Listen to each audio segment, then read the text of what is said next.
Olá, pessoal, sejam todos bem-vindos ao canal Democratismo. Este é mais um programa Chá com Democratismo e hoje eu recebo aqui o Dr. Leonardo Quintiliano e também ao meu lado a Laís, que é do nosso grupo de estudos e vai me ajudar a entrevistar o Dr. Leonardo. Dr. Leonardo é professor de Direito Constitucional e vai conversar conosco hoje sobre Estado. Leonardo, muito obrigada por ter aceitado o nosso convite, é um prazer recebê-lo aqui. Muito obrigada mesmo por estar participando aqui desse projeto. Bom, eu que agradeço aqui o convite, acho a iniciativa fantástica de popularizar, né, o conhecimento, né, sobretudo o conhecimento jurídico e até mesmo político, sociológico, né, que às vezes fica tão fechado, né, e a gente está nesse momento aí de democratização por redes sociais, é importantíssimo, né, nós temos também uma simplificação de alguns conceitos, né, uma popularização, né, naquilo que também observe um limite, né, porque também a gente não pode deixar o conceito ficar muito simples, porque senão ele distorce um pouco, né, a própria compreensão da realidade. Cumprimento aqui a Adriana, cumprimento a todas as pessoas presentes e vamos lá. É isso aí, muito obrigada. Então, agradeço mais uma vez aqui, o doutor Leonardo está doente, está gripado, e mesmo assim veio aqui para estar conosco hoje e para conversar com a gente sobre Estado, porque muitas pessoas não compreendem e, aliás, nunca nem pararam para pensar, né? O que é o Estado? Afinal, se tu puder explicar de uma forma simples, como é que você poderia apresentar para as pessoas o conceito de Estado? Bom, da forma mais simples possível, o Estado somos nós, né? O Estado somos todos nós. Aí vão falar, nossa, Leonardo, mas você realmente está doente, bebeu, etc. Como assim, né? Não é hora de fazer poemas, né? Não é hora de divagar tanto. Não, o Estado nada mais é do que um conjunto de pessoas, é um tipo específico de conjunto de pessoas, né? E nós aqui fora, no Brasil, no estado de São Paulo, nós somos parte de um todo. Esse todo é o Estado, né? Numa outra linguagem, acho que para ficar mais fácil a compreensão, nós podemos fazer aí o paralelo com exemplos de estados que nós mais conhecemos, que são os países, né? Os países nada mais são do que... O termo país é um apelido, né, que nós damos para estados, né? Então, a França, a Bolívia, a Rússia, o Brasil são estados, na verdade, né? Nós chamamos de países, mas eles, na verdade, são conceituados, né? Eles são chamados, de uma forma um pouquinho mais técnica, de estados. Nós temos no Brasil até um complicador, porque nós também vivemos aqui no Brasil em estados, né? Nós conhecemos o quê? O estado de São Paulo, o estado do Rio de Janeiro, o estado da Bahia, né? Agora, qual a diferença desses estados para o Brasil? Quase nenhuma. Tem uma diferença bem técnica, que talvez até em outra oportunidade vai ser dita, mas o estado de São Paulo e o Brasil são estados. O estado da Virgínia, o estado de Nova York nos Estados Unidos são estados, assim como a Rússia. Todos eles são estados, né? O que diferencia esses estados maiores desses estados menores? Esse tipo... Estados que ficam dentro de um estado. Isso, estados que ficam dentro de estados. E também não temos só isso, né? Importante que você colocou, o Brasil, assim como alguns 30 países mais ou menos no mundo, tem essa característica de serem estadões de estadinhos, né? O Brasil é um estado composto de outros estados. E aí tem toda uma explicação para isso. E vocês conhecem isso pelo termo de federalismo, né? Mas aí tem uma explicação muito mais técnica que vamos deixar para um segundo momento. Nós temos estados grandões, né? Como a China, como a Índia, como a Rússia, e temos estados pequenininhos como o Vaticano, né? Por exemplo, o Vaticano... Muito uma cidade, né? O Vaticano... Não, o Vaticano é do tamanho desse quarteirão, né? Quase que eu exagero e falo que é do tamanho dessa sala. O Vaticano é pequenininho. Ou seja, qual que é a diferença do Vaticano para uma Rússia? Se os dois são estados, olha só que coisa interessante, né? Os dois são estados, né? Então nós temos que entender um pouquinho qual que é a diferença então, dessas estruturas, né? Pequenas e grandes, que nós chamamos umas de estado, e nós temos outras organizações territoriais que também são muito grandes e não são chamadas de estado, né? Então, por exemplo, nós temos algumas organizações internas, nós temos a questão dos curdos, né?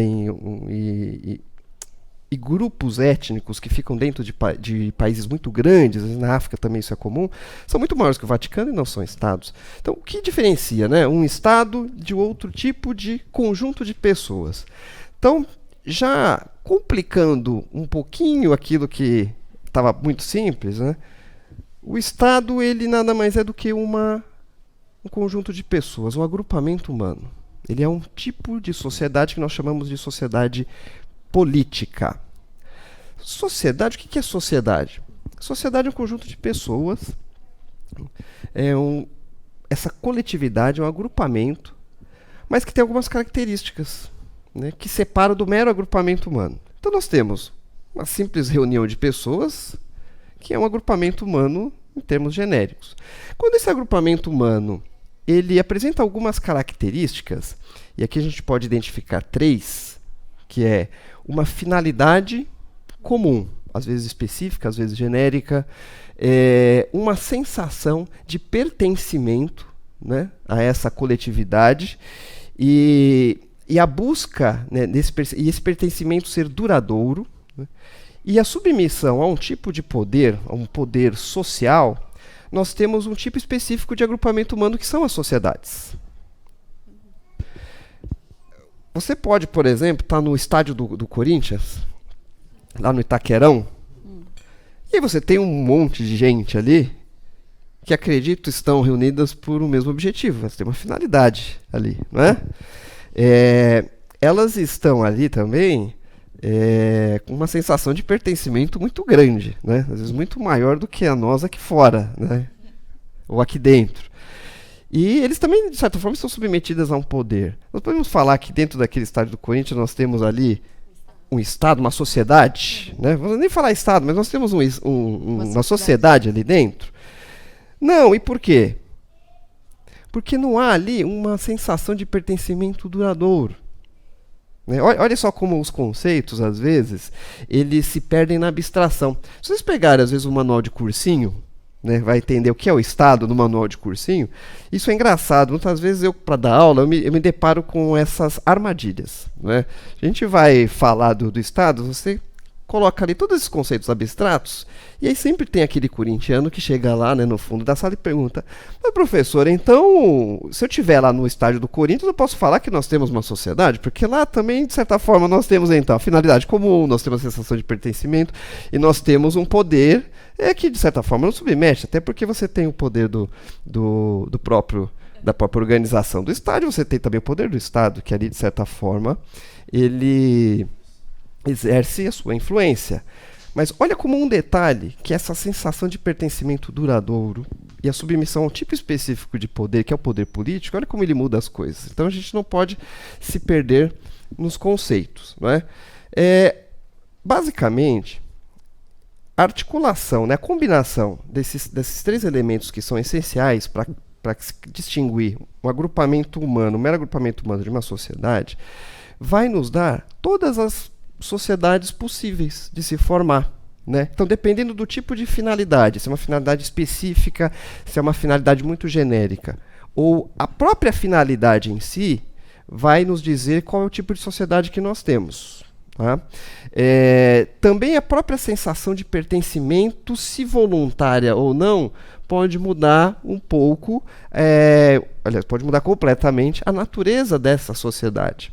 E também o tipo de poder a que é submetido, se religioso, se social ou se político, que também a gente vai ver, pode mudar também a natureza dessa sociedade, que tipo de sociedade nós estamos falando. Né? Então, basicamente, nós temos 3 classificações, 3 combinações. Se essa finalidade é uma finalidade específica e a sensação de pertencimento é voluntária, nós provavelmente estamos diante de uma sociedade do tipo associação. Então, por exemplo, um clube. Não sei quantos aqui são associados de um clube. Ninguém obrigou vocês a se associarem ao clube. E o clube ele tem uma finalidade, a recreação, às vezes uma atividade esportiva, é uma finalidade específica. Vocês têm, então, uma sensação de pertencimento em caráter duradouro e vocês têm um poder que submete. Vocês têm uma diretoria dessa sociedade, dessa associação. Vocês podem ser punidos se vocês não cumprirem, não é? essa determinação, interno. regimento interno, etc. Movimentos, os que chamamos hoje de coletivos, são associações, né? São organizações em que esses elementos estão presentes. Agora, se nós temos, por exemplo, uma finalidade que não é muito específica, nós podemos estar diante de outro tipo de sociedade. Vou citar aqui um exemplo, as sociedades religiosas. Nas sociedades religiosas, aqueles que frequentam igrejas, que pertencem às igrejas, embora até alguns autores falem que há uma finalidade específica, eu já discordo, né? Eu acho que numa religião, pega uma religião católica, as religiões grandes, não há uma finalidade específica, não é? É uma finalidade muito parecida com a finalidade do que vamos ver que é a finalidade da sociedade política, do Estado, que é a busca de um desenvolvimento pessoal, a união entre as pessoas daquela sociedade, não é? O que distingue, por exemplo, então, uma religião de um clube é que essa finalidade, ela é uma finalidade talvez diferente, porque ela é mais genérica. Na religião, nós temos uma relativização do critério da obrigação de você estar ali vinculado. Muitos optam, mas em muitos lugares não há opção, né, por aderir ou não a uma religião. Então já é um aspecto controvertido. E a natureza até do poder, que tipo de poder nós temos numa sociedade religiosa? É um poder parecido com o poder político, ele é um poder também social, mas ele tem uma origem diferente, né? É uma origem até um pouco mais abstrata, né? Nós podemos dizer espiritual. É um tipo de poder diferente. E aí nós vamos chegar para o nosso caso, né? do Estado, né? Quando a sociedade ela tem uma finalidade genérica, mas embora genérica, ela é muito comum entre os diversos tipos de sociedade política de Estado, que é a busca por um progresso, a busca pela união e convivência em harmonia, né, pela disseminação do bem-estar entre todos daquela coletividade. Aí nós já estamos nos aproximando de uma coisa que é o Estado. Né? É uma sociedade diferente dessas, porque a finalidade já é uma finalidade de convivência harmônica e tendente ao progresso. Né? Essa primeira característica desse terceiro tipo de sociedade. Né? Nós temos uma adesão, uma sensação de pertencimento a essa sociedade que é involuntária. No Estado, numa sociedade política, nós não escolhemos ali estar. Né? E eu falo isso sempre, em regra, sempre tem exceção. Eu quero mudar para os Estados Unidos, eu vou me naturalizar americano. Se te aceitarem, lógico. Né? Aí ali você escolheu aquele Estado. Você pode escolher, mas nós não escolhemos ser brasileiros. Né? Sim, eu não escolhi. Aqui, somos natural do Brasil. Feliz ou infelizmente, né? Eu não escolhi. Estou aqui. Posso até escolher sair, mas em regra não. Né? Se eu saio e ganho uma naturalização, aí eu saio desse Estado, saio dessa sociedade política. Então, segunda característica, né? Então nós temos aqui uma finalidade que ela até é um pouco difusa, mas ela tem alguns contornos, ou seja, nós estamos todos no Brasil, que é já um tipo de sociedade, já vou aqui revelando, no Brasil um tipo de sociedade política, é um Estado. Nós temos no Brasil, todos os brasileiros, uma finalidade, muitas vezes até inconsciente, né? Pela busca do progresso, isso é traduzido como patriotismo, né? A busca pelo progresso, pelo desenvolvimento, a união entre todos e a busca de uma sociedade mais justa, igualitária, etc. É claro que alguns já vão falar assim, né? Pô, mas espera aí, esse Brasil tão dividido, parece que não é bem assim. Parece que tem uns que querem o mal, outros querem o bem, né? A gente está vivendo uma polarização muito grande.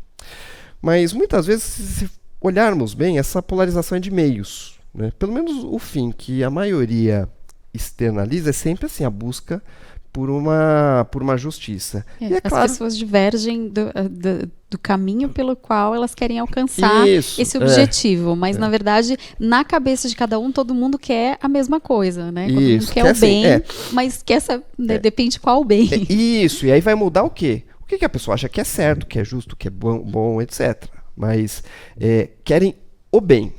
né? Querem o progresso, querem o Brasil melhor. A gente pode ver, pegando os dois lados que nós temos hoje aqui, né, polarizando, né, no Brasil, ninguém vai falar assim, olha, não, eu quero que o Brasil volte, né, eu quero que o Brasil regresse, quero que o Brasil não progrida. Sim, né? sim, ninguém fala ninguém né, quer isso. é o olha, eu quero retrocesso. mal, eu quero destruir o Brasil. Ninguém fala isso. Né? Sim. Então, há uma coisa comum.